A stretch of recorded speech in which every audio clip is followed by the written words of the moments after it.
તામિલનાડુના મુખ્યમંત્રી એમ.કે. સ્ટાલિનના દીકરા ઉદયનિધિ સ્ટાલિને સનાતન ધર્મ પર વિવાદિત નિવેદન આપતા હોબાળો થઈ ગયો છે. તો સોશિયલ મીડિયા પર ભાજપના નેતાઓ સહિત અનેક લોકો ઉદયનિધિના નિવેદન સામે વિરોધ વ્યક્ત કરી રહ્યા છે. ખરેખર ઉદયનિધિએ તેમના નિવેદનમાં સનાતન ધર્મની તુલના ડેન્ગ્યુ અને મલેરિયા સાથે કરી હતી. તેમણે કહ્યું હતું કે સનાતનનો ફક્ત વિરોધ ન કરવો જોઈએ, પણ તેને સમાપ્ત જ કરી દેવો જોઈએ. એજન્સી અનુસાર ઉદયનિધિએ શનિવારે સનાતન ઉન્મૂળ સંમેલનમાં કહ્યું હતું કે સનાતન ધર્મ સામાજિક ન્યાય અને સમાનતાની વિરુદ્ધ છે.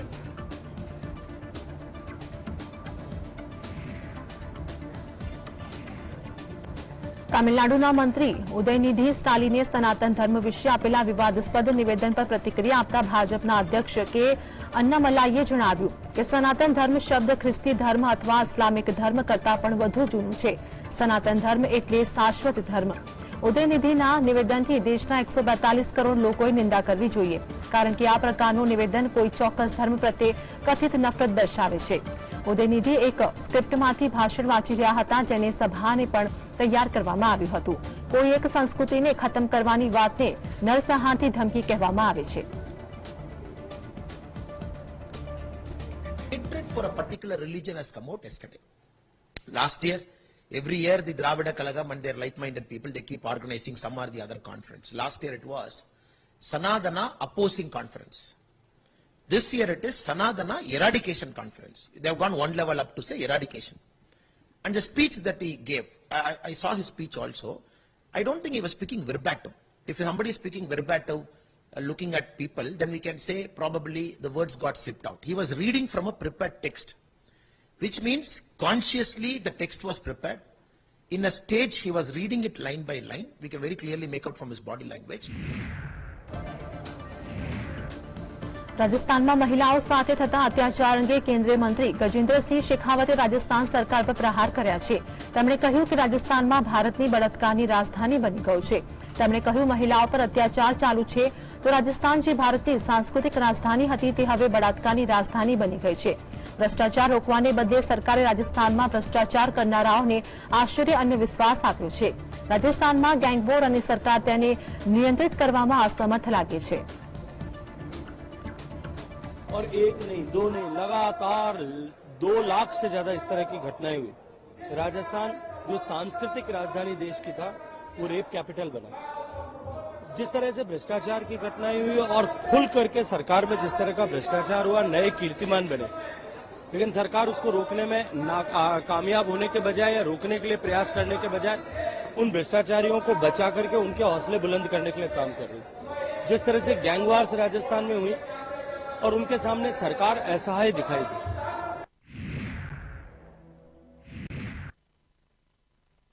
શિવસેનાના નેતા સંજય રાઉતે જણાવ્યું કે વડાપ્રધાન મોદીએ સંસદનો સ્પેશિયલ સત્ર બોલાવ્યો છે, પરંતુ તેનો એજન્ડા શું છે તેના વિશે કોઈને ખ્યાલ નથી. મહારાષ્ટ્રમાં ગણેશ ઉત્સવના સમયગાળા દરમિયાન દિલ્હીમાં સંસદનો સત્ર બોલાવવામાં આવ્યો છે. અમને લાગે છે કે વડાપ્રધાન મોદી ચીનની લદ્દાખમાં કથિત ઘૂસણખોરી મુદ્દે ચર્ચા કરવા માંગે છે. મણિપુર હિંસાની સ્થિતિ અથવા ચીને પ્રકાશિત કરેલા નકશા વિશે પીએમ મોદી સદનમાં ચર્ચા કરવા માંગે છે. આ દેશની સુરક્ષાનો મુદ્દો છે, જેથી આના પર ચર્ચા થઈ શકે છે. प्रधानमंत्री ने अमृतकाल की बात कही और विशेष अधिवेशन, विशेष सत्र बुलाया है. किसी को पता नहीं है सत्र क्यों बुलाया है. तो हमने पूछा है कि अगर ये सत्र की योजना आपने की है, उसका कारण क्या है.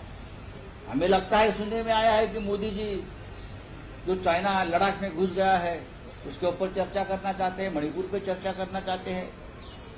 चाइना ने जो एक मैप पब्लिश किया है जिसमें अरुणाचल लद्दाख की भूमि को अपने मैप पर दिखाया है चाइना ने, उससे वो बहुत. મહારાષ્ટ્રમાં મરાઠા આંદોલનને પગલે હવે હિંસા ભડકી છે અને લાઠીચાર્જ બાદ રાજકારણ ગરમાયું છે, જેને પગલે હવે મહારાષ્ટ્રના પૂર્વ મુખ્યમંત્રી ઉદ્ધવ ઠાકરે આ અંગે શિંદે સરકાર પર પ્રહારો કર્યા હતા. શિવસેના યુબીટી પ્રમુખ ઉદ્ધવ ઠાકરે પીએમ મોદીને મરાઠા આરક્ષણને લઈને અપીલ કરી હતી. તેમણે 18 સપ્ટેમ્બરે બોલાવવામાં આવનારા વિશેષ સત્ર દરમિયાન પીએમને મરાઠાઓને અનામત આપવાની માંગ કરી હતી. તો ઉદ્ધવ ઠાકરે સરતી અતરવાડી ગામમાં કહ્યું છે કે હું પીએમ નરેન્દ્ર મોદીને સંસદના વિશેષ સત્રમાં મરાઠા અનામત અપાવવાની અપીલ કરું છું. તેમણે આંદોલનકારી લોકો પર લાઠીચાર્જ કરવા બદલ મહારાષ્ટ્રના શિંદે સરકાર પર પણ આકરા પ્રહારો કર્યા હતા. તેમણે કહ્યું કે જ્યારે તેમની સરકાર સત્તામાં હતી ત્યારે આંદોલનો થયા હતા, પરંતુ ત્યારે કોઈ પણ લાઠીચાર્જ કરવામાં આવ્યો ન હતો.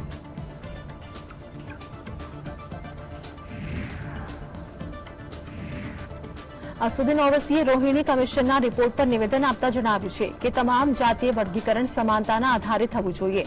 મહત્વનું છે કે ઓબીસી નહીં પેટા શ્રેણીઓમાં વિભાજિત કરવા માટે રોહિણી કમિશનના અહેવાલમાં 2600 ઓબીસી જાતિઓની સૂચિ આપવામાં આવી છે. જો કે આ અંગે રોહિણી કમિશને કહ્યું કે જાતીય વર્ગીકરણનો ઉદ્દેશ્ય પેટા વર્ગીકરણ દ્વારા બધાને સમાન તકો આપવાનો છે, પરંતુ પેટા શ્રેણીની પુષ્ટિ કરવામાં આવી નથી. જો કે તે 3 થી 4 શ્રેણીઓમાં વિભાજિત થવાની અપેક્ષા છે. સંભવિત 3 પેટા કેટેગરીમાંથી એકને 10% અનામત આપવાની શક્યતા છે, જેમને કોઈ લાભ મળ્યો નથી. આ સિવાય જે લોકોને કેટલાક લાભ મળ્યા છે તેમના માટે 10% અનામતની શક્યતા છે, તો બીજી તરફ જેમને મહત્તમ લાભો મળ્યા છે તેમને 7% અનામત આપવામાં આવે તેવી શક્યતા છે. જે અંગે ઓવૈસીએ ટ્વીટ કરીને કહ્યું કે જેઓ ક્યારેય અનામતનો લાભ લઈ શકતા નથી તેમના સુધી અનામતનો વિસ્તાર થવો જોઈએ. કેટલીક વર્ચસ્વ ધરાવતી જાતિઓએ તમામ લાભો કબજે કર્યા છે.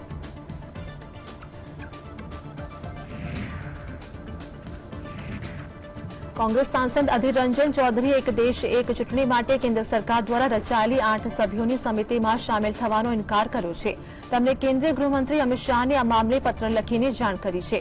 ગૃહમંત્રી અમિત શાહને લખેલા પત્રમાં કોંગ્રેસ સાંસદ અધીર રંજન ચૌધરીએ કહ્યું કે મને માહિતી મળી છે કે દેશમાં લોકસભા અને વિધાનસભાની ચૂંટણી એકસાથે યોજવાની સંભાવનાઓ છે, જેના માટે એક હાઈ લેવલની સમિતિ બનાવાઈ છે, જેમાં મને સ્થાન મળ્યું છે.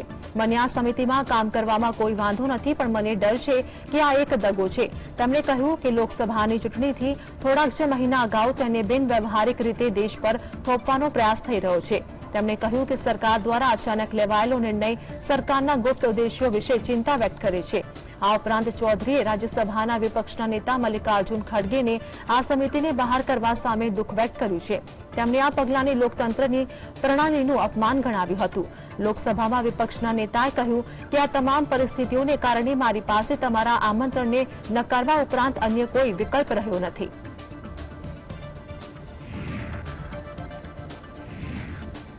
ભાજપના નેતા શાહનવાજ હુસૈને જણાવ્યું કે વિપક્ષી ઇન્ડિયા ગઠબંધનને નિયંત્રિત કરવાનો પ્રયાસ ભાજપ દ્વારા કરવામાં આવ્યો નથી. વિપક્ષી ગઠબંધનના લોકો એકજૂટ થઈ વડાપ્રધાન મોદી વિરુદ્ધ નિવેદનબાજી કરે છે. ઇન્ડિયા ગઠબંધનનો હેતુ દેશનું અપમાન કરવાનો છે. આ લોકો પોતાનો ચેરમેન અને કન્વીનર નક્કી કરી શકતા નથી.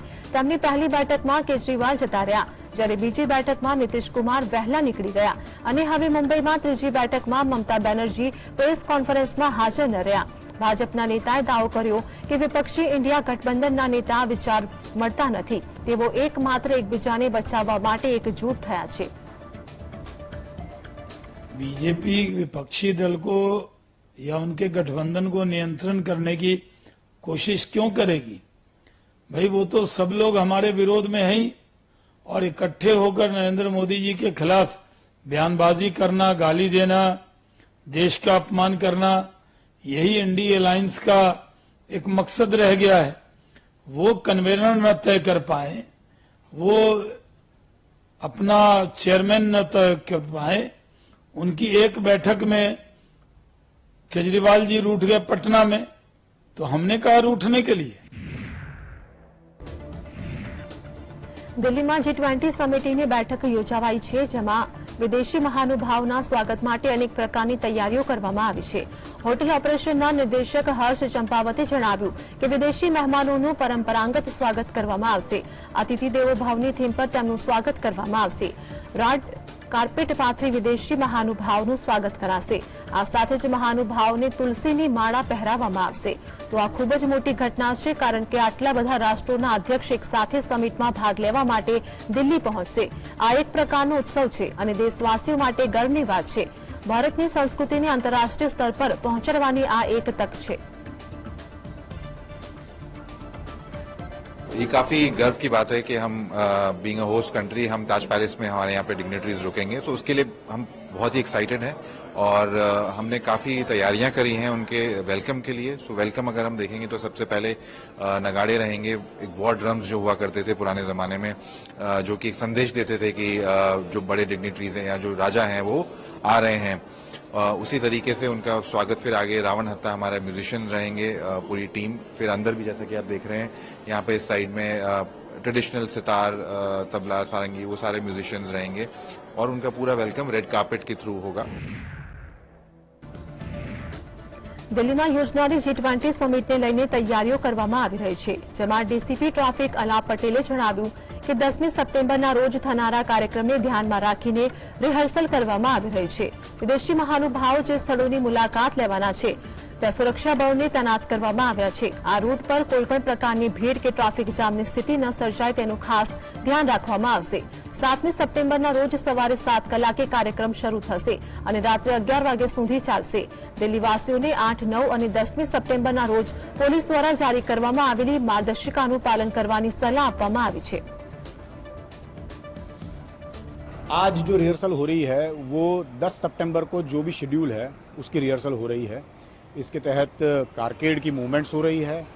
जो वेन्यूज़ है जहां पर 10 तारीख को डेलीगेशंस ने आना है वहां पर भी डिप्लॉयमेंट है, फुल डिप्लॉयमेंट, उनका भी प्रैक्टिस चल रहा है। जो आज मुख्य उद्देश्य ये है कि होटल से राजघाट की मूवमेंट की प्रैक्टिस हो जाए, राजघाट से प्रगति मैदान से होटल और एयरपोर्ट की भी प्रैक्टिस हो जाए और इन सभी वेन्यूज पे जो कार्यवाही होनी है उसकी भी प्रैक्टिस हो जाए।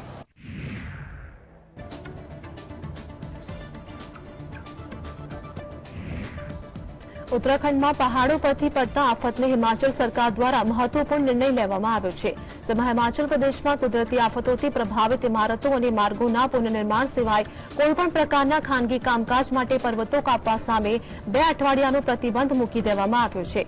આ પ્રતિબંધ 16 સપ્ટેમ્બર સુધી યથાવત રહેશે।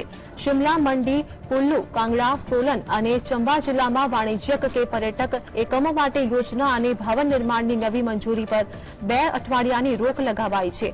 વર્તમાન ચોમાસાની ઋતુ દરમિયાન રાજ્યભરમાં વિનાકારી ભૂસ્ખલન, જમીનનું ધોવાણ સહિત અનપેક્ષિત કુદરતી અવરોધો જોવા મળ્યા હતા, જેના લીધે ઘણા લોકોએ જીવ ગુમાવ્યા અને સંપત્તિઓને મોટા પાયે નુકસાન થયું છે।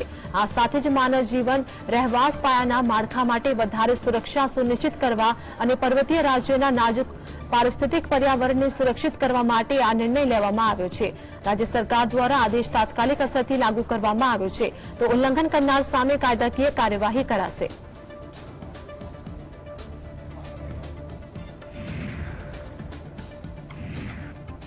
ભારતમાં આ વર્ષે અમુક રાજ્યોમાં વરસાદે ભારે તબાહી મચાવી છે। અતિભારે વરસાદને કારણે કેટલાક રાજ્યોમાં પૂરની સ્થિતિ પણ સર્જાઈ હતી, તો ઓડિશા, પશ્ચિમ બંગાળ સહિત ઘણા રાજ્યોમાં હજુ પણ વરસાદ તબાહી મચાવે છે। છેલ્લા 2 દિવસથી ઓડિશામાં ખરાબ હવામાન જોવા મળ્યું છે। રાજ્યમાં ડિઝાસ્ટર મેનેજમેન્ટ સાથે જોડાયેલા સ્પેશિયલ રિલીફ કમિશનરે જણાવ્યું હતું કે ગતરોજના ઓડિશાના 6 જિલ્લામાં વીજળી પડવાથી ઓછામાં ઓછા 10 લોકોના મોત થયા અને 3 લોકો ઇજાગ્રસ્ત થયા હતા। ખરાબ હવામાનથી હિમાચલ સૌથી વધુ પ્રભાવિત થયું હતું, જ્યાં અનેક લોકોના મોત થયા હતા। વીજળી પડવાની ઘટનાથી ખોરધામાં 4 લોકોના દુઃખદ મોત થયા, તેમજ બોલાંગરીમાં 2 અને અંગુલ જિલ્લામાં 1, બૌદ્ધમાં 1, જગતસિંહપુરમાં 1 અને ઢેકનાલમાં પણ 1 વ્યક્તિએ જીવ ગુમાવ્યો હતો।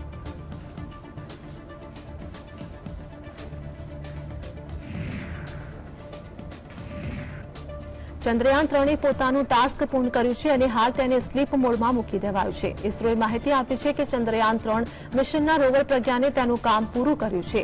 ઇસરોએ એક્સ પર એક પોસ્ટ કરતા કહ્યું કે રોવરને સુરક્ષિત રીતે પાર્ક કરી દેવાયું છે અને તે સ્લીપ મોડમાં મુકાયું છે। ઇસરોએ આ મામલે કહ્યું કે હાલમાં બેટરી સંપૂર્ણપણે ચાર્જ છે। સૌર અને પેનલ 22 સપ્ટેમ્બરે અપેક્ષિત આગામી સૂર્યોદય પર પ્રકાશ મેળવવા માટે તૈયાર છે। रिसीवरने चालू रखाया था, तो अंतरिक्ष एजेंसीए कह્યું કે आगामी असाइनमेंट माटे रोवर सफलतापूर्वक स्लीप मोडथी बहार आवशे, नहींतर ते हमेशा भारत माटे चंद्રના રાજદૂત તરીકે ત્યાં જ રહેશે। ઇસરોએ કહ્યું કે APXX અને LIBS પેલોડને બંધ કરી દેવાયા છે અને આ પેલોડથી ડેટા લેન્ડર વિક્રમના માધ્યમથી પૃથ્વી પર મોકલાય છે। ઉલ્લેખનીય છે કે પ્રજ્ઞાન રોવર સતત ચંદ્રના દક્ષિણ ધ્રુવ પર શોધખોળ કરી રહ્યું છે। રોવર પર લાગેલા લેઝર ઇન્ડ્યુસ્ડ બ્રેકડાઉન સ્પેક્ટ્રોસ્કોપ્સની મદદથી તેને ચંદ્રની સપાટી પર સલ્ફરની શોધ કરી છે।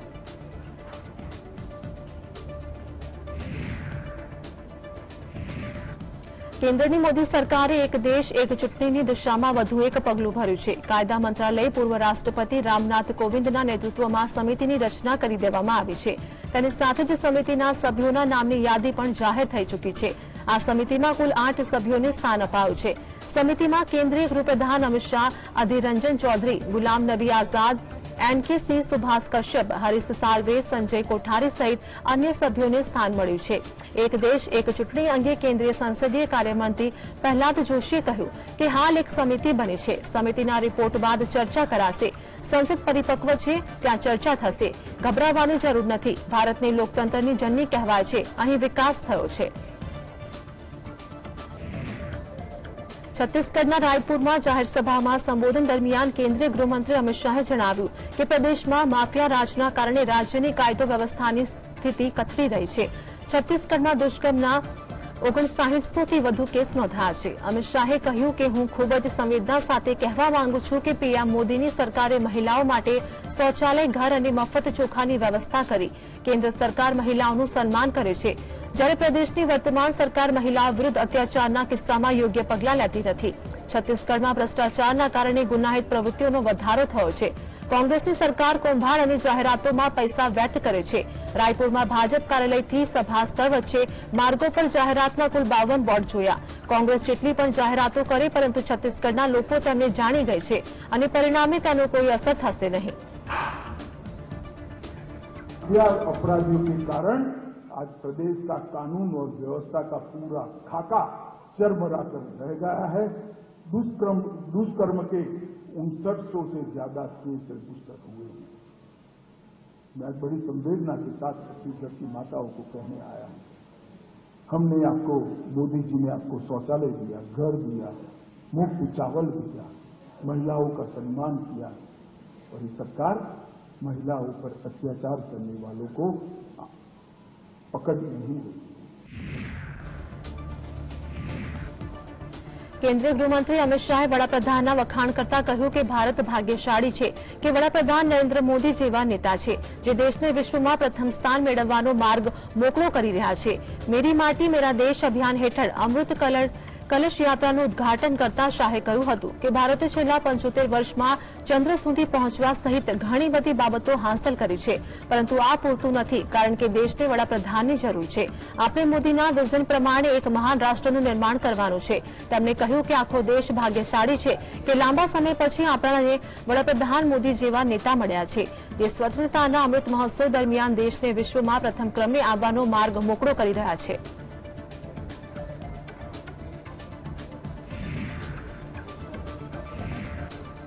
છત્તીસગઢ વિધાનસભાની ચૂંટણી નજીક આવી રહી છે, ત્યારે કેન્દ્રીય ગૃહમંત્રી અમિત શાહે ભૂપેશ બઘેલ સરકાર સામે આરોપપત્ર જાહેર કર્યું હતું। ભાજપ શાસિત સરકાર જે છત્તીસગઢને કોંગ્રેસની લૂંટ, અત્યાચાર અને કુશાસનની નીતિથી બચાવી શકે છે। ભૂપેશ બઘેલે છત્તીસગઢને ગાંધી પરિવારનું એટીએમ બનાવ્યું અને રાજ્ય વિકાસના પંથેથી ભટકાવ્યું હતું। જો છત્તીસગઢમાં ભાજપ સત્તામાં આવશે તો જેમણે ભ્રષ્ટાચાર કર્યો છે તેમની સામે કાર્યવાહી કરવામાં આવશે। અમિત શાહે કહ્યું કે હું છત્તીસગઢની જનતાને વચન આપું છું, જો ભાજપ સત્તામાં આવશે તો 2 વર્ષમાં દરેક ઘરમાં સ્વચ્છ પાણી પહોંચાડશે। છત્તીસગઢના લોકોએ નક્કી કરવાનું છે કે તેઓ કેવી સરકાર ઈચ્છે છે। કૌશલ્ય વિકાસના નામે યુવાનોને ઓનલાઈન જુગારની તાલીમ આપે તેવી કે પછી સરકાર જોઈએ છે। છત્તીસગઢની રચના અટલ બિહારી વાજપેયી કરી હતી। હવે માત્ર ભાજપ જે રાજ્યને કૌભાંડો અને ભ્રષ્ટાચારથી બચાવી શકે છે। क्रमशः शराबबंदी कर रहे थे, आपने उल्टी गंगा बहा दी, शराब ही पहुंचा दी हर जगह, क्योंकि उससे आपको राजस्व मिलता था। राजस्व छत्तीसगढ़ की तिजोरी में नहीं जाता था, गांधी परिवार और आपकी तिजोरी में आता था। टीडीएस में प्रति व्यक्ति 5 किलो धान अब चाउ कर गए। केग वाले बेचारे 600 करोड़ रुपया पकड़ पाए हैं। ये आंकड़ों को छत्तीसगढ़ की जनता फाइनल न समझे। ये तो जब हम शासन में आएंगे तब भ्रष्टाचार करने वालों को उल्टा लटका कर सीधा करेंगे, तब बाहर आएंगे। રાષ્ટ્રીય સ્વયંસેવક સંઘના સરસંઘના સંચાલક મોહન ભાગવતે કાર્યક્રમ દરમિયાન લોકોને ઇન્ડિયાના બદલે ભારત નામનો ઉપયોગ કરવાની અપીલ કરી હતી।